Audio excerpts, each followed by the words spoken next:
en direct avec Mélina La, photographe qui couvre les luttes. Alors pourquoi couvrir les luttes? Bonjour Nicolas, pourquoi couvrir les luttes? Ouais. Pour qu'il y en ait des traces. Ouais. Et parce que c'est une passion aussi de couvrir les luttes. Et parce que si je les couvre, c'est parce que j'y adhère. Ouais. Je ne couvre que les choses auxquelles j'adhère. Donc la fête de Jeanne d'Arc, on ne s'y trouvera pas, quoi. Pas vraiment. D'accord, non mais c'est pour être sûr. Donc là on est encore à Visa pour l'image, ce qu'il en reste après le Covid.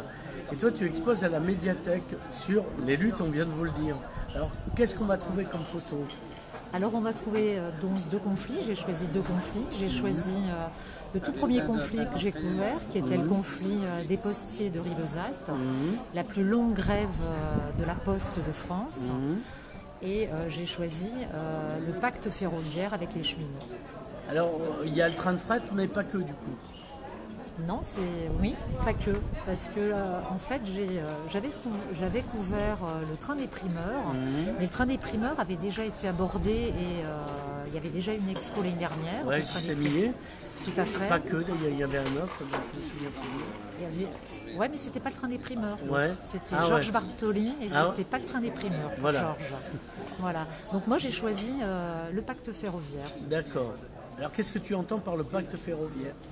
Qu'est-ce que j'entends par le pacte ferroviaire? Essentiellement la perte, entre guillemets, du statut de cheminot à l'embauche.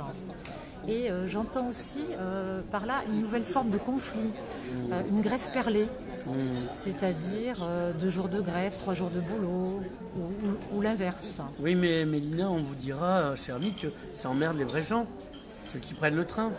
Moi, j'ai une voiture de fonction, donc je m'en fous.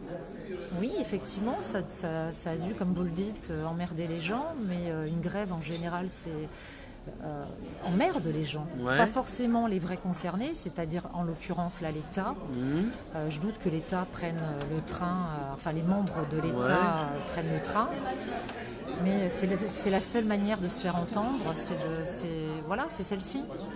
Mais est-ce que les gens, au prétexte de dénoncer le tort que ça leur fait dans leur transport en commun, si j'ose dire, ils ont des transports très individuels dans les transports en commun, c'est pour ça qu'ils les dénoncent, c'est prétexte à se foutre de savoir quel est le statut du cheminot surtout. Parce que les gens ne s'intéressent pas au statut du cheminot. Ils disent que ça ne les concerne pas. Oui, puisqu'ils ne sont pas forcément cheminots, effectivement, mais je ne sais pas si les gens sont à l'heure actuelle vraiment concernés par quelque chose, peu importe la lutte en fait, quelle qu'elle soit. Par exemple, à l'heure actuelle, il y a aussi l'écologie comme lutte qui est très importante et qui doit être menée. Voilà, et que je mène aussi, par ailleurs. Alors, il y a combien de photos? Il y a 20 photos, il y a 10 photos de la lutte des postiers, qui s'est soldée d'ailleurs, lutte qui s'est soldée par une victoire. Oui, ça on l'applaudit. Donc voilà, pour une fois, victoire. Et par contre, il y a aussi 10 photos de la lutte par rapport au pacte ferroviaire, contre le pacte ferroviaire, qui, elle, malheureusement, s'est soldée évidemment par une charmante ordonnance, un décret, et voilà, le gouvernement a obtenu ce qu'il voulait. Mais là, il y a Jean-François Castex, c'est un peu, heureusement qu'on a Findus, qui a parlé du retour des territoires, des trains, trains de nuit notamment, trains de fret. Tout à fait. Du coup, on attend toujours d'ailleurs, à propos du train de fret, on attend toujours le Perpignan-Rungis. Ouais, ah oui. Qu'on ne voit pas venir d'ailleurs. Mince, je le ferai dire à Jean-François alors. J'espère bien. Parce que moi j'y avais cru si tu veux.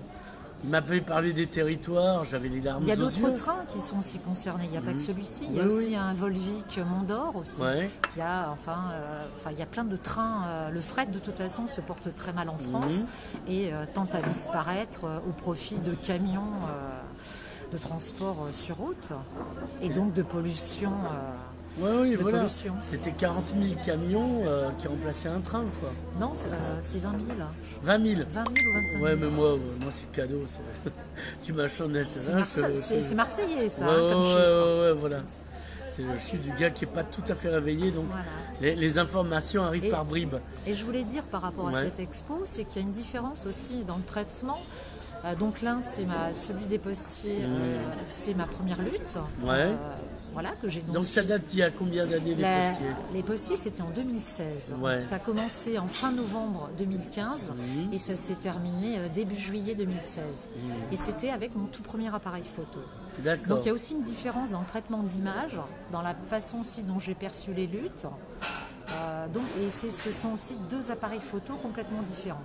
Et ton travail, justement, sur la lutte, tu considères que tu dois le faire parce que la presse le fait pas forcément? Pas pareil? Non, je fais ce travail-là pour que les gens qui luttent aient des souvenirs aussi. Puisque les photos, je les offre en général aux gens qui se trouvent sur ces photos. Tu aurais pu faire des boules à neige? Boules à neige de lutte? C'est du plastique. Ah, d'accord. Bah, tu peux mettre du verre ou du cristal, mais ça coûte plus cher.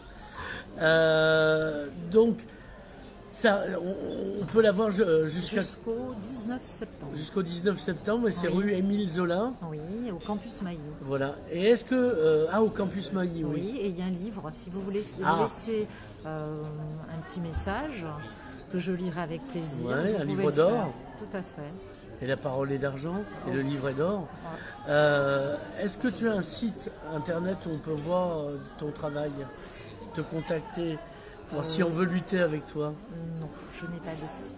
D'accord. Voilà, mais je suis quand même connue de beaucoup de comme gens qui luttent dans les Pyrénées-Orientales. Méline Alla, merci. Au revoir. Au revoir. Tac. Alors, ça donne